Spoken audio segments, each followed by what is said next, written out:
vamos continuar aqui o nosso tópico sobre cores e sensações, explicando um pouco mais o que eu introduzi na última aula, que era a soma e a subtração de cores. Eu mencionei na última aula como nós enxergamos os objetos, como que o olho tem a sensação de cor, que é um pouco diferente da radiação, do que nós definimos de cor da radiação eletromagnética, não é? Porque a sensação de cor, a detecção de cor pelo olho, ela depende da estação dos chamados cones, não é isso? Que pegam diferentes comprimentos de onda e o cérebro vai lá interpretar. Muito bem.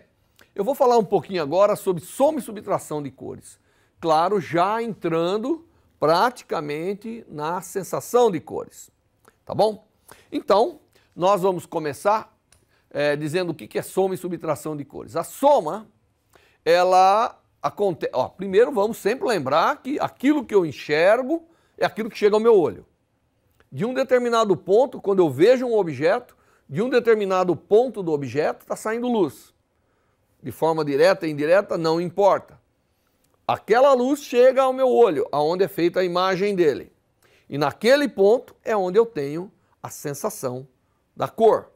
Então, nós sempre estamos trabalhando nessa aula com a luz que está chegando no olho, tá certo? Então, imaginando que está chegando no olho e chega mais do que uma componente das cores primárias, você tem a sensação da soma. Sempre assim, tá certo?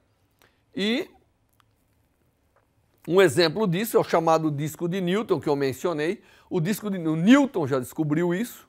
Claro que ele percebeu que para ver cor bastava somar e os resultados iam sido diferentes. Só para lembrar, o Newton foi quem entendeu que a luz branca era composta de várias cores, através do prisma, aquela história toda, e portanto ele era naturalmente o cientista para fazer uma interpretação para a gente sobre a detecção das cores. Ele montou um disco, tá certo? Pintou de várias cores, com pigmentos, e botou ele para rodar. E, surpreendentemente, quando ele roda a uma velocidade acima, que se rodar devagarzinho, você consegue, o seu olho é capaz de acompanhar, excitar e desexcitar em cada ponto a imagem e você vê as cores. Quando passa além do tempo de resposta disso, você vê branco. É como se para cada ponto chegassem todas as cores. E o Newton fez alguns experimentos sobre isso, tá certo? Então, esse é um exemplo de soma de cores, porque de um ponto do disco está chegando a seu olho, como eu disse, várias cores. Quando a gente pega um objeto e ilumina simultaneamente com 3 cores, nós vamos fazer esse experimento, dependendo da região que você esteja, vai estar chegando composição de cores. Se você olhar bem no centro, é onde as 3 cores estão sendo somadas, né? E você então está recebendo as 3. Note que aqui não existe amarelo, vai existir verde e vermelho. Mas no seu olho está chegando simultaneamente desse ponto verde e vermelho. Então você tem a sensação da luz amarela. Se eu fosse medir aqui o comprimento de onda dessa luz, eu viria uma luz com comprimento de onda vermelho e uma luz com comprimento de onda verde. Mas o seu cérebro, ele interpreta isso como aquele comprimento de onda amarelo, que é da luz de sódio e que não existe aqui. Por isso que é uma sensação. E assim, então, somando, nós formamos, se você pegar as 3 cores primárias, a soma delas dá o branco, a soma do azul com o vermelho dá o que nós chamamos de magenta, a soma do verde com o azul dá o que nós chamamos de ciano, e a soma do verde com o vermelho dá o que nós chamamos de amarelo. Esse é o diagrama típico que você encontra aí nos livros, nos sites da internet, de soma de cores. Mas você tem que entender que quem está fazendo a soma não é o objeto, é o seu cérebro, é a detecção. Quem está fazendo a soma é o processamento do que está chegando ao seu olho. Tanto é que existem pessoas que não têm essa capacidade. Então ele é daltônico, ele não consegue ver a soma que uma pessoa normal é capaz. Então o daltonismo é algo, um defeito que está no processo de soma das cores. Muito bem. Se a gente pode somar, nós também podemos subtrair. Subtração de cores é algo que é extremamente importante e é feito fisicamente. Deixa eu explicar para vocês. Enquanto a soma é fácil de fazer através da luz que é devolvida por espalhamento ou por reflexão ou alguma coisa desse tipo, né? Quando eu ilumino uma parede branca ou quando eu ilumino um objeto, eu consigo fazer facilmente cor. A adição das cores, desculpa. A subtração é mais fácil fazer através da transmissão. Como nós vimos, um objeto que transmite luz, eu observo aquilo que passa. Aquilo que não interagiu com o objeto. Contrário, quando eu enxergo um objeto não transparente. O não transparente, o que eu enxergo é a luz que ele interagiu e devolveu. O transparente é aquilo que ele não interagiu. Muito bem, então nós vamos fazer aqui vamos considerar um objeto transparente vermelho, um verde e um azul. E vamos jogar a luz branca sobre ele. Se eu jogar a luz branca sobre um vidro vermelho, que cor que você vai ver? Bom, todo mundo sabe que vai ver vermelho. Por quê? Porque da luz branca, a única, lembra-se que a luz branca, ela é composta das três, né? E a única que consegue passar sem interagir é o vermelho. Então, essa é a única componente que passa. Se eu pegar um objeto transparente verde, jogar a luz branca novamente, das componentes da luz branca, a única que consegue passar por um objeto transparente verde é a luz verde. Por isso que às vezes na filmagem as pessoas colocam filtro colorido. Se você botar um filtro colorido numa luz verde, botar um filtro vermelho vai acabar com a luz toda. Todo mundo sabe isso na prática, porque essa é a luz que não interage com o filtro. Então essa é a forma de obter o verde. Então eu subtraí da luz branca as duas cores, vermelho e azul, deixei somente o verde. Se eu iluminar um objeto transparente azul com luz branca, novamente permanece somente a porção azul. Tanto é que as pessoas usam isso. Uma das aplicações que eu vou mostrar em aulas futuras é a chamada imagem de campo aberto. Então, iluminando uma pessoa com cores diferentes e coletando as imagens, eu descubro coisas que normalmente eu não conseguiria a olho nu pela soma. Então, eu faço o meu cérebro fazer uma interpretação. Inclusive, é uma técnica que se usa para detectar doenças. Eu posso ver manchas da pele que ainda não apareceram. Posso detectar o câncer antes dele aparecer, simplesmente brincando com a parte de subtração de luz. Muito bem. Então isso é o que nós vimos se eu tiver exatamente um filtro de cor primária. Se eu colocar dois filtros, eu coloco um filtro vermelho, passo o vermelho e eu coloco um verde, o vermelho não consegue passar pelo verde e desaparece, vira escuridão. Então isso aqui seria uma janela que escurece para todas as cores. Se eu sobrepor dois objetos transparentes de cores primárias, que compõem o RGB, você vai ver uma escuridão aparecendo. Se eu colocar azul, mesma coisa. Tá certo? Agora eu vou fazer o contrário. Vamos aqui sobrepor dois objetos transparentes, mas de cores secundárias. São aquelas que permitem a passagem, obviamente, de mais do que uma das componentes RGB. Então eu vou pegar um filtro amarelo. O amarelo, como nós vimos, o amarelo se ele dá a sensação de amarelo na transmissão, é porque ele permite passar vermelho e verde. Então se eu pegar um filtro amarelo, colocar a luz branca, eu vou só estar eliminando a luz azul. Ele fica vermelho e verde. Então você está vendo o amarelo. Se eu fizer o mesmo com o magenta, nós vimos o magenta é a composição de vermelho e azul, então ele elimina o verde. E se eu fizer o mesmo com o ciano, colocar a luz branca, ele elimina o vermelho, deixa passar o verde e o azul. É assim que funciona esses filtros coloridos que não são as cores RGB. Então agora nós vamos fazer realmente a subtração de cores. Porque se subtrair as cores é obter uma das cores primárias.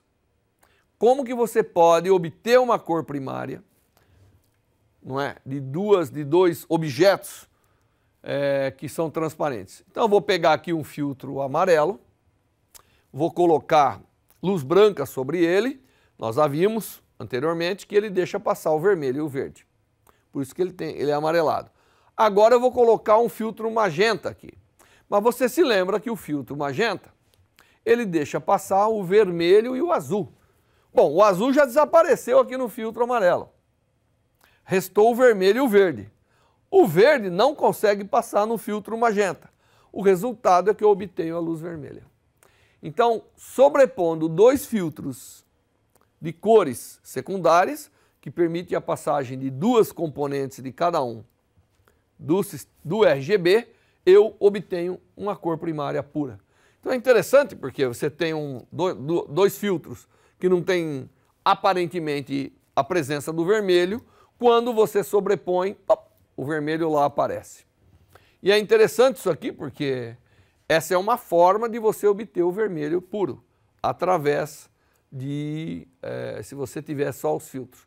Esse processo é o chamado processo de subtração, porque da luz branca eu subtraio tudo e sou capaz de ficar com uma cor primária no final do processo. O mesmo pode acontecer se eu pegar o filtro amarelo e botar um outro filtro ciano. Lembre que o ciano deixa passar verde e azul, tá certo? O amarelo deixa passar vermelho e verde.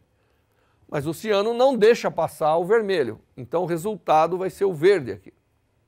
Então, a hora que eu sobrepor, sob iluminação de luz branca, dois filtros, que são esses filtros de cores secundárias, amarelo e ciano, vai aparecer o verde ali. Também é um processo de subtração de cores. E o mesmo poderia fazer com o magenta e o ciano. Aqui você já sabe que cor vai dar, né? Qual é a única cor que passa pela magenta e pelo ciano? Lembre-se, a magenta deixa passar o vermelho e o azul.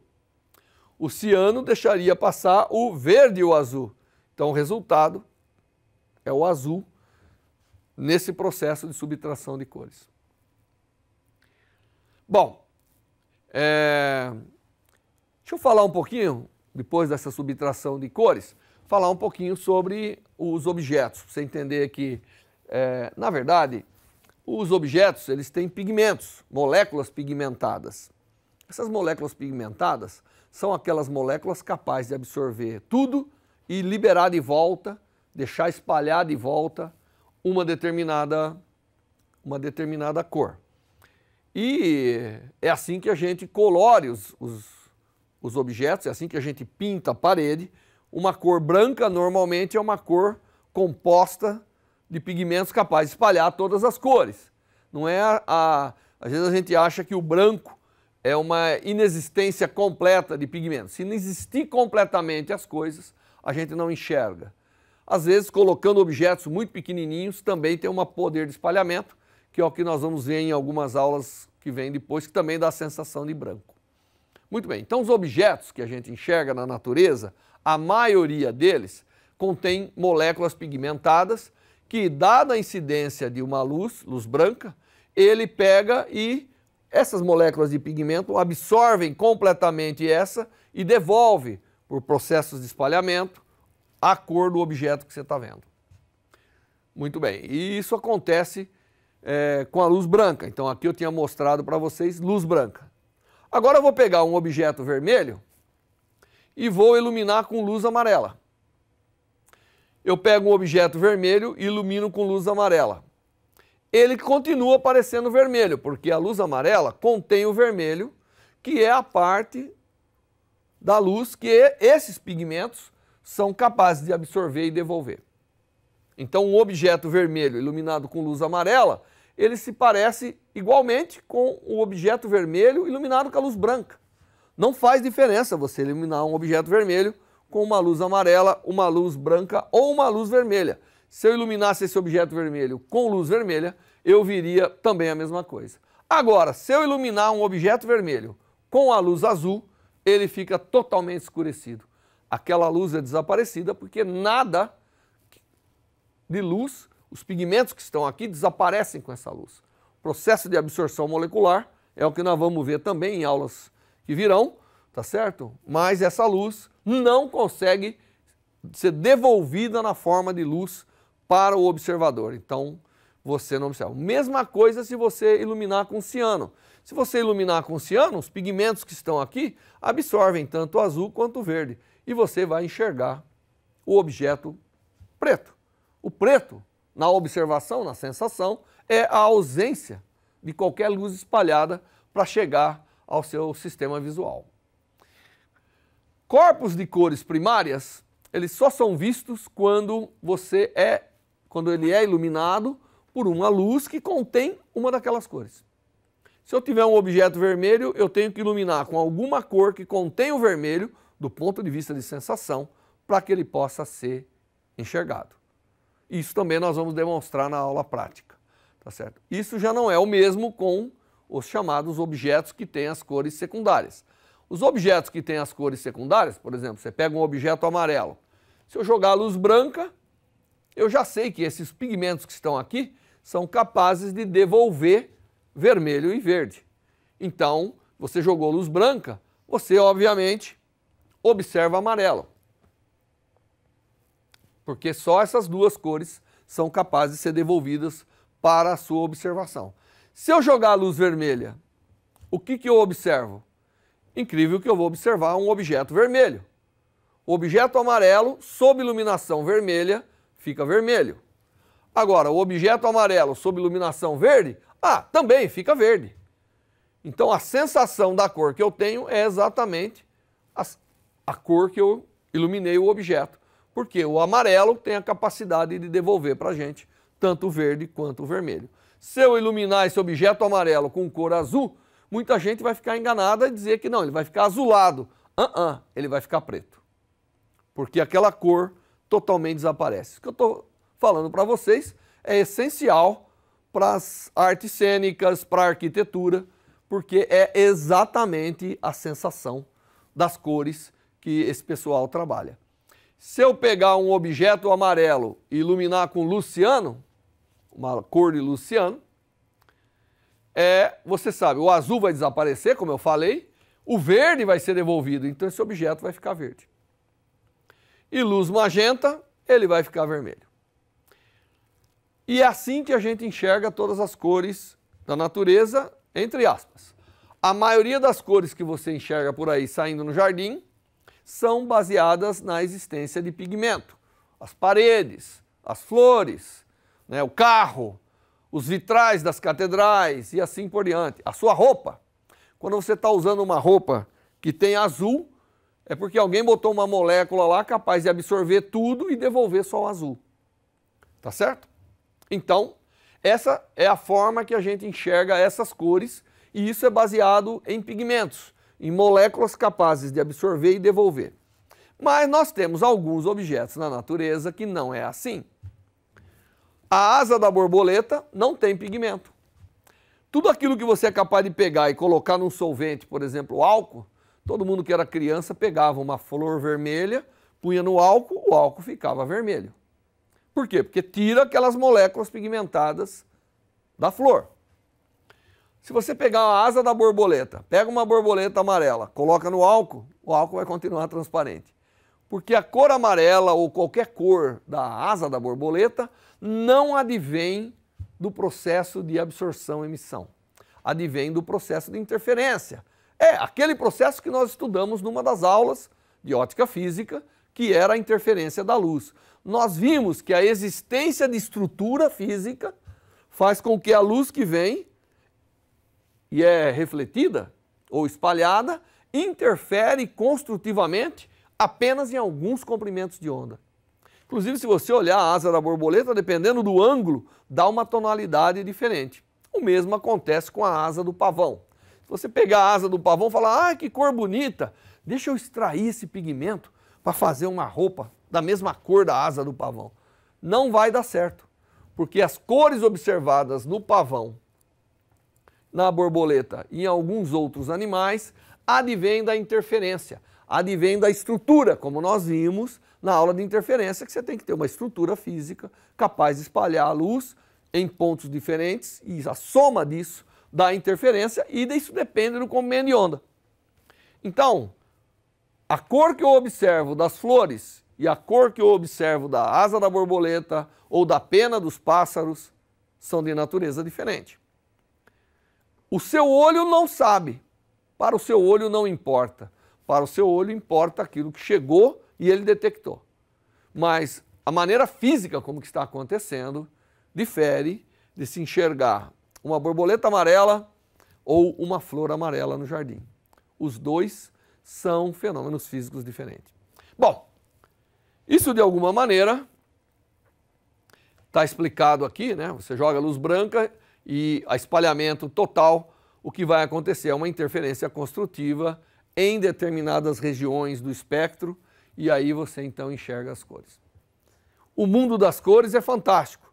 Você imagina se o universo fosse cinza, né? Seria muito chato. As cores é que dão as sensações. Nós falamos aqui da parte física das cores, mas como tudo é uma interpretação do seu sistema de inteligência, do seu cérebro, as cores também levam a sensações diferentes. Determinadas cores excitam muito determinados cones e dá uma sensação de incômodo. O vermelho, por exemplo, se você só enxergar o vermelho, você acaba tendo uma sensação de incômodo devido à excitação dos cones vermelhos, e é por isso que nós usamos o vermelho como sinal do perigo. A nossa capacidade de detectar cores também é diferente. A sua capacidade de ver o vermelho, de ver o azul e de ver o verde é levemente diferente, e portanto o homem usa também essas respostas para dar sinal de alerta, tudo isso.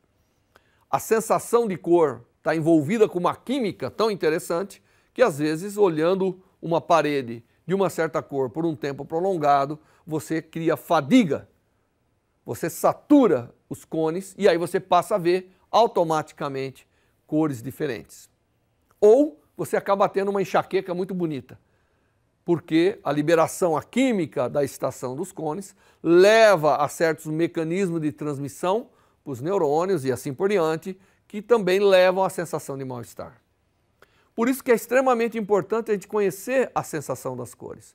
O ambiente que nós estamos tem que ser favorável a uma sensação de conforto. Então ele não pode ter determinadas cores que levam a desconforto. As cores também são extremamente importantes na medicina. O médico não pode se vestir de branco, porque o branco contém o vermelho, satura seus cones. Ele tem que se vestir de azul ou verde. É por isso que você vai no hospital, você vê os médicos circulando de azul e verde, principalmente aqueles que estão em cirurgia, porque eles têm que estar com seus cones extremamente sensíveis a observar o vermelho. Então eles não podem saturar o vermelho, então eles devem usar ou azul ou verde. Bom, o mundo das cores é maravilhoso e eu acho que depois dessas aulas você está olhando o universo aí fora de uma forma um pouco diferente, de uma forma um pouco mais compreensível. Até a próxima aula.